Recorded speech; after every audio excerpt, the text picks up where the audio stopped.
we're talking about the 2023 biopic sport racing film, Gran Turismo.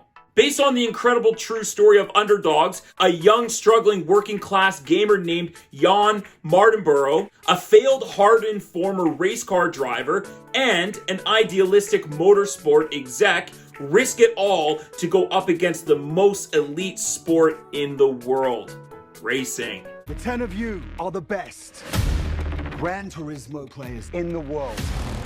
Now is your chance to race real cars. This is insane. It's a very realistic game for racing. Sorry, I don't mean game, I mean driving simulator, as they correct a lot in this film. Nerd alert! But the thing that piqued my interest about this movie was the fact that it was being directed by Neil Blomkamp. He had done some other films that I really enjoy, like District 9, Elysium, great sci-fi adventure films with like a political undertone or like very dark and heavy themes. And then I heard he was doing a PlayStation Gran Turismo video game adaptation film, and I was like, that's a really strange turn for him. Wow, that was weird. And I have to say, this was a great ride. Oh, there's gonna be so many driving puns in this video. Yeah, that's not funny. The movie just never stopped. Stop it. Get some help.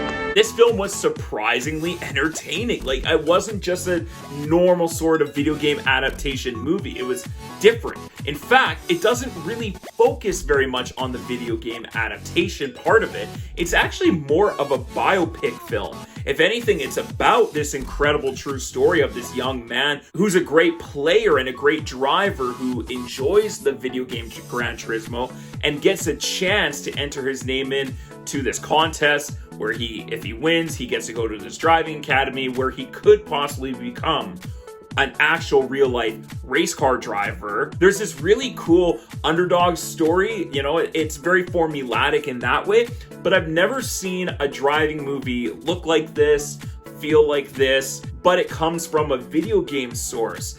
And I think where Neil Blomkamp does an awesome job with this movie is that he wasn't interested in taking the Gran Turismo game and making it into a movie, but instead telling this story, an underdog story, a Cinderella man sort of story. I don't think the game, though, allows for a movie to be faithfully translated. So actually, this was a very smart way that Neil Blomkamp decided to tell the story and how to conceptualize this movie. He directed the hell out of this movie. This might be one of his best films since District 9. And that's saying a lot because I really did enjoy Elysium, a really cool resume of these sci-fi films, and then placing them in a racing world. I never thought it would work, but now that I've seen the movie, this was a perfect movie for him. I love it. It was a really cool balance and blend between great thrilling action, a compelling story, relatable characters. Yes, there are some formulaic things about this movie, but of course it's a sports movie. There's going to be those cliches and those tropes of the genre.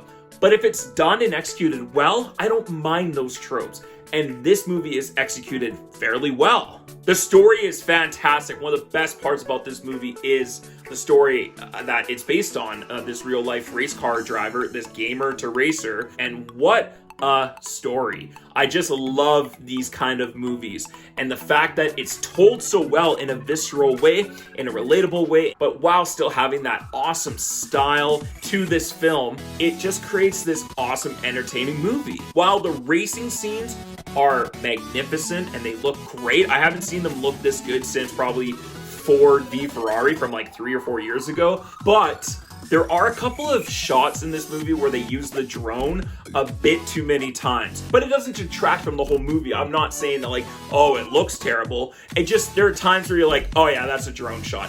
A drone shot is so different from those other techniques that it's easy just to find them in the movie, and I'm just not the biggest fan of how the camera's like just and they just have that robotic rotating about it. I've seen some used very well. When they're not, they're kind of generic and boring. There are some times where it's really cool where it takes you into the mind of Jan, and so you see him like as he's racing in the game, all of a sudden the car comes together digitally and then he's driving in real life, or vice versa, when he's driving in real life and he needs to calm himself down and almost using the game to help him guide himself through the real life racetracks. I thought some of those effects were really cool as well. A great way to see into the mind of our protagonist. I already mentioned the great racing scenes. I thought they were such awesome, well choreographed and intense racing scenes. I was on the edge of my seat at points. There were times where I caught myself like, oh, okay, breathe.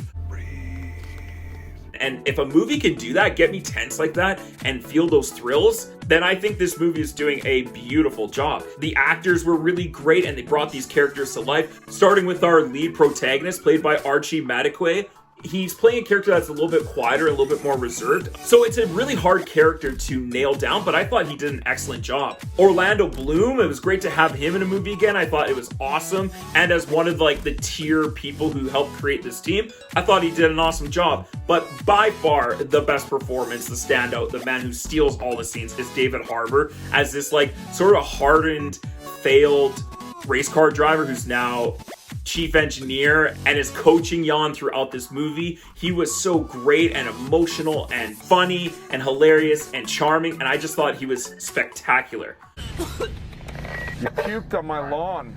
The only things about this movie that really hold it back from being magnificent, one is the editing. There were some times where they cut in this movie and I was like, no, what are you doing? Or they would show a scene and they would focus on a moment and then they would fast forward through other things. And I was like, I wish we would have seen more of that. That's just more the style of the editing too at times. I know there's a lot that they put into this movie. There's a lot of characters. There's a lot of storylines. And I think if they just removed one or two characters in this movie, it would have flowed better. It wouldn't have felt so crowded of a film. Like there's a love story in this movie. It feels jammed in there, and if you take that out, it removes about 15 minutes or so of the film, and this movie is about 2 hours and 15 minutes long. Shaving this movie down to about 2 hours, I think it would have been perfect. Brilliant. Just felt a little bit long at times. Again, the editing, not this movie's strongest suit. The music I felt was a little bit lacking as well. There were some song choices and some moments that were quite resonant and emotional. And then the song choice, I was like, I don't know if that works. Does it work? Should it work? Some things should work, but do they? And I felt like they just had a missed opportunity to create an amazing soundtrack to this great, amazing movie. Is this movie a masterpiece? No. Was I expecting it to be? No, absolutely. I was expecting it to be a garbage piece of crap video game movie sort of adaptation. I'm impressed as hell. I had so much fun. It was a thrilling movie. It's got some great performances, some wonderful action, some amazing racing scenes. If anything, go see this movie in the theaters just for the racing scenes alone. It's definitely worth it. But bravo to Neil Blomkamp and company. They did a fantastic job of putting together this entertaining, thrilling, and fun popcorn studio film. Entertained and thrilled and moved, which I was. All three of those things. Ding, ding, ding. So overall, I'm gonna go ahead and give Gran Turismo an A-.